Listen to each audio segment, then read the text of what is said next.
Selamat siang, Shalom. Halo anak-anak sekalian. Pagi ini, siang ini kita akan belajar bahasa Indonesia kembali bersama dengan Ibu Teli. Masih di tema 1, subtema 1. Menemukan gagasan pokok dan gagasan pendukung suatu teks. Ya.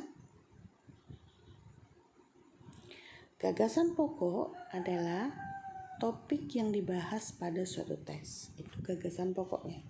Ya, Ibu ulangi pokok pembahasan yang kemarin. Artinya Ibu lanjutkan begitu. Jadi Ibu mengingatkan kembali lalu kemudian lanjutkan. Ada bahan yang lebih lanjut lagi ya. Jadi ingat, gagasan pokok adalah topik yang dibahas, topik ya yang dibahas pada suatu teks. Sedangkan gagasan pendukung adalah uraian atau informasi tambahan pada suatu teks. Paham ya? Selanjutnya, cara menentukan gagasan pokok dan gagasan pendukung suatu teks. Bagaimana caranya? Yang pertama, kita harus membaca dengan cermat. Bacaan yang kita akan cari gagasan pokoknya.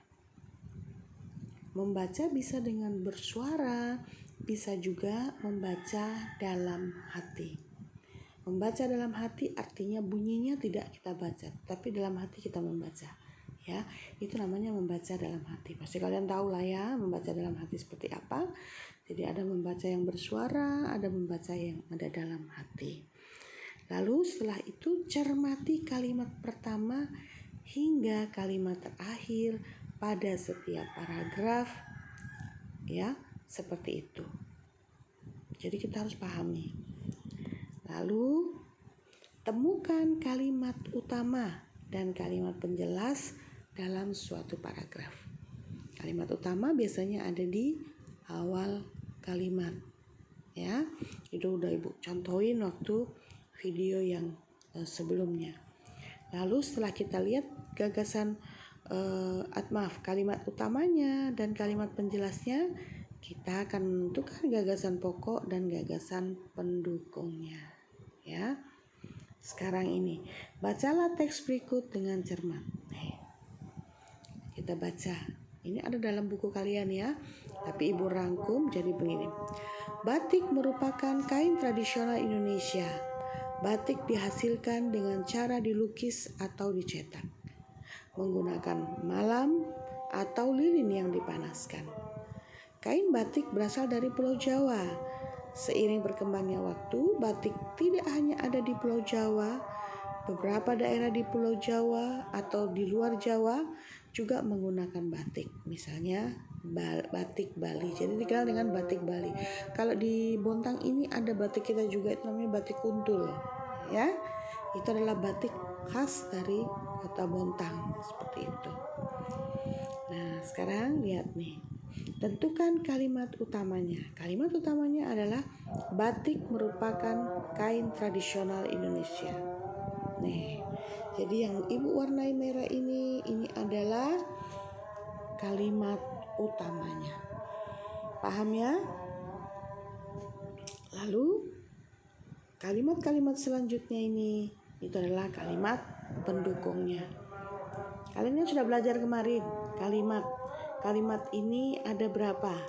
Ini satu paragraf ini ya, satu paragraf yang biasanya ditandai dengan menjorok ke dalam, agak ke dalam. Jadi ini satu paragraf. Ada berapa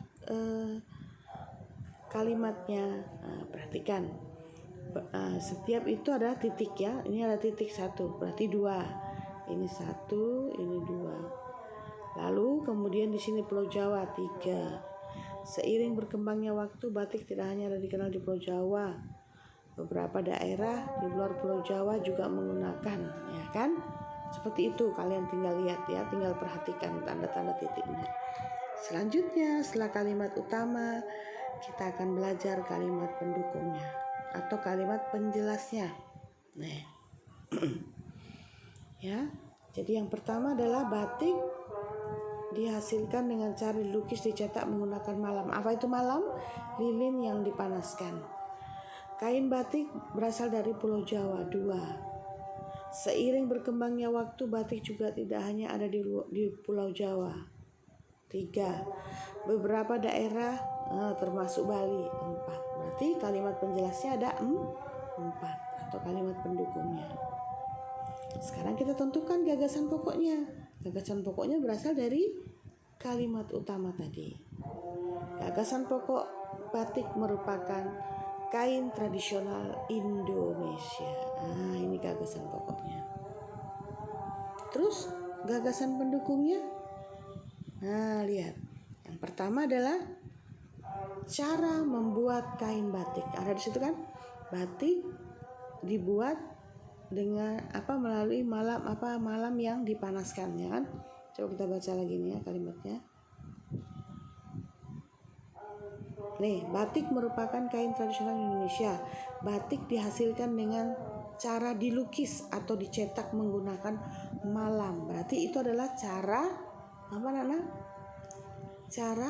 Iya, betul. Cara untuk membuat batik, ya kan? Lalu kemudian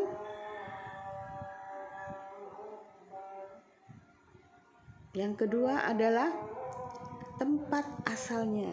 Batik berasal dari Pulau Jawa. Jadi dari kalimat penjelas yang kedua kita dapat gagasannya, ya kan? Lalu yang ketiga, persebaran kain batik berasal dari penjelas ketiga dan keempat.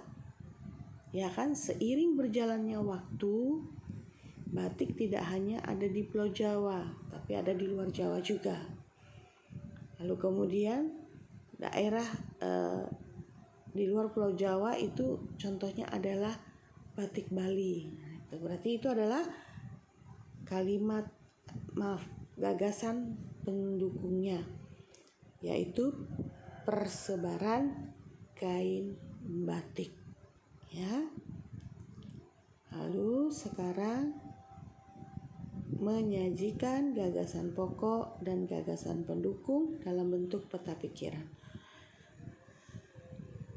Dari gagasan-gagasan tadi kita bisa bikin diagram, ya, atau peta pikiran. Nah, gagasan pokok dan gagasan pendukung dapat disajikan menjadi bentuk peta pikiran.